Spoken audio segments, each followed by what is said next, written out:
I have to share, it's funny. Most executive recruiters you'll meet will tell you they fell into it. They didn't seek it out. They typically don't go to school for recruiting. It's still human centered, it's the digital moved AI, of course, that's like a buzzword, right?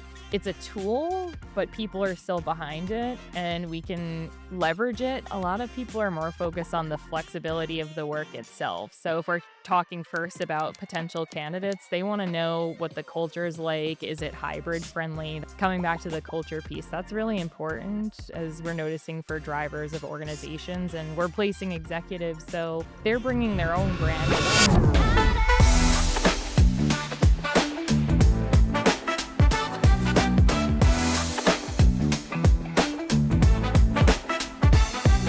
All right, so we have Dorothy here from McGeorge Executive Search. McGeorge Yeah. Executive Search. Yeah. What is McGeorge? So McGeorge is an executive search firm. It's a boutique firm, and it was actually founded by Julia McGeorge and Star hence the name.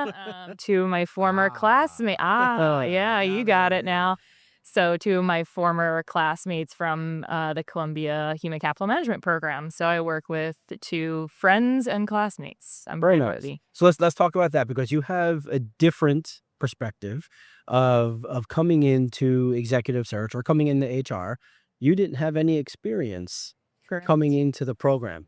And this is the Columbia program, Yes. right? What's the exact name of the program? It's the Human Capital Management program at Columbia's School of Professional Studies. So it's a Master of Science program, which you don't see a lot for human resource management and like that. But it's it's an interesting program. Good. Now, you came in without experience. Correct. What made you do this? Like, no, most Yeah. people don't come in and say, I want to be a recruiter. I know.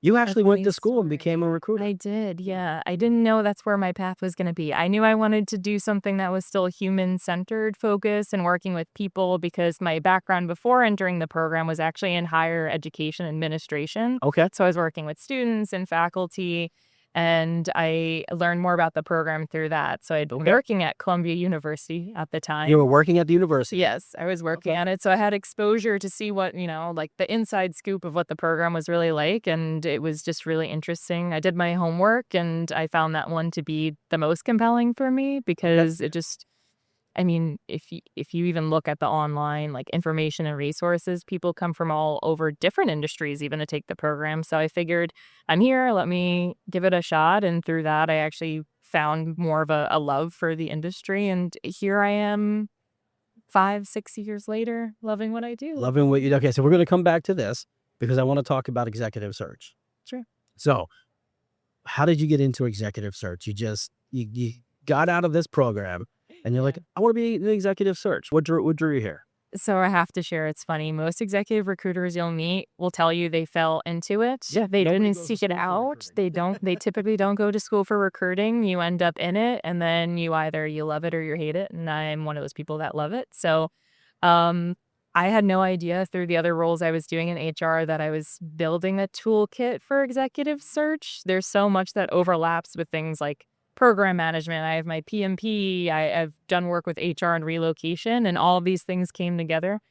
And two of the individuals I mentioned, Julia and Star, formed their own firm. They have over 20 years combined experience. So that's the one exception. One person did specifically go into executive search, Julia. And yeah, we just had a great working relationship. So they brought me on. I said, let's give it a shot. It's a consulting too. And I found it really interesting. And that's how I landed where I am. And I had no idea I'd love it. This is 6 years now? It's been 6 years since I have graduated the program. So I'm newer to the firm, less than a year, but it feels like it's been much longer. I just kind of naturally fell into it. Got it. So let's talk about the program.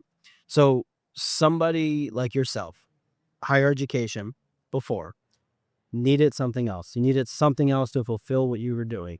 You chose human resources. What was in the program that caught your attention? Like, because I don't think people understand what program for HR is, other than just the bookwork that comes along with it. What was it that really drew you in? That usually is what comes to mind. People think you're going to learn about benefits or compensation. Right. And this was different because it was more strategic focus. So actually, how are you pitching to executives that human resources is a valuable unit on your larger team, and there's a lot of digital HR components. And I took the program in 2020, right? And COVID, everything was moving more Yeah. Oh, digitally you were right in focused. COVID. Yeah. Yeah. So it was the time to learn about those topics Yeah. as well. So I was really compelling to learn about the digital focus, kind of the future of work, and we were learning from practitioners in the field. So most Yeah. of the faculty members are also working in industry or Okay. have extensive industry experience. So they're bringing their real world experiences. So we were talking through the problems of the time in the classroom. So that's interesting. You didn't have experience prior to COVID. Yes. This is your entry point. So you don't know what it was like back then. That's really interesting. So, wow. So what's your perspective on it now? Because it is very digital. It is very digital now, and it's very different than it was in 2018. Oh, yeah, it's always changing. It used to be every couple of years. Now it feels like it's every couple of days, something's new. And, even just learning from being here at the conference as well, you're just seeing all these different platforms, but really great speakers while we're here. And I think the message too, and something that I've felt personally through just being an executive recruiter, it's still human centered. It's the digital moved AI, of course, that's like a buzzword, right? Um, it's it's a tool, but people are still behind it and we can leverage it. But especially for what I do, like we're the ones calling clients and speaking to them. So um, I'm embracing it, but I still feel like I'm bringing myself to work, if that Yeah. makes And sense. Yeah. I'm curious. So I've done executive search, but I never went to a master's program. Mhm. I didn't do any of that. I just literally fell into Yes. recruiting. Yep. This was back in 2002 or 1. So I literally fell into it, and I just grew up in recruiting. And it's been a long time since I've been at a desk. But I'm guessing your conversations are very different than most because I found the person. We got paid a lot of money to put them in a position, but I really wasn't thinking about anything that I would think about today. Yeah. I was young, and I was just like, yeah, I see a paycheck. And I went and placed people. Yeah. What are your conversations like? What are these people that you're talking to? What are they asking you now? Mhm. And I'm going to ask more of a selfish question Yeah. because I want to know what they're asking versus what they were asking me back then. Well, a lot of people are more focused on the flexibility of the work itself. So, if we're talking first about potential candidates, they want to know what the culture is like. Is it hybrid friendly? That's a very popular topic now. People want to stay remote. But coming back to the culture piece, that's really important as we're noticing for drivers of organizations and we're placing executives. So, they're bringing their own brand with them. So, they want to make sure that they're a fit as well. And it's Yeah. something we keep in mind not just on the candidate end, but the flip side of the clients that we represent and consult and coach through the process. Yeah, which is interesting that you say brand because back then they all had brands. They were all executives. They all did their thing, but it wasn't very public Right. because we didn't have like Facebook wasn't there. Like LinkedIn, we didn't have any of social this, media, right? yeah. And so they were known in the industry, Mhm. but it didn't really matter what he thought or she thought because nobody cared. Yeah. Nobody knew. And so the questions that we were getting then was benefits, like basic stuff. Benefits, what am I getting paid? What's my sign on? What's my budgets? And like stuff you're probably getting Yeah. today. But we didn't talk about culture. We didn't talk about any of that. It was just, here's where I need to be. And that was it. It was a transaction, which is probably why I'm not in executive recruiting anymore because it probably shouldn't have been a transaction, but it was. That's how it It's was. different. Very A lot different. of the information's at your fingertips too. So we're noticing also the candidates are doing a lot of their own research before they even speak with us, where we give them that deeper level information and we can kind of paint the picture for them. But they're doing their due diligence. Yeah. So So eg- let's just pretend for a moment you were not part of this program. You didn't go through the program at Coloring. no. How would your job be different today? Oh my gosh. If you're still doing the executive recruiting.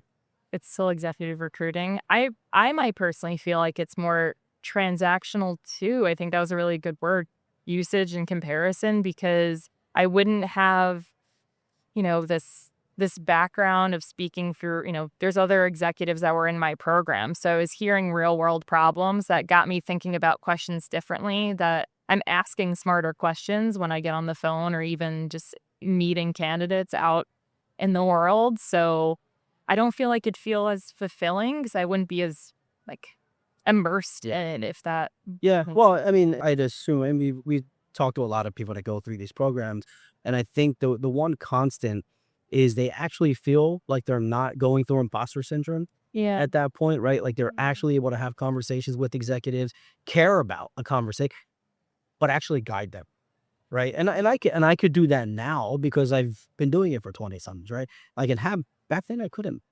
And I didn't have the training. I had 0 training. I fell into it and somebody trusted me. Mhm. And it worked. Yeah. It worked well and I did okay. But yeah, and I don't know that I could go through a program.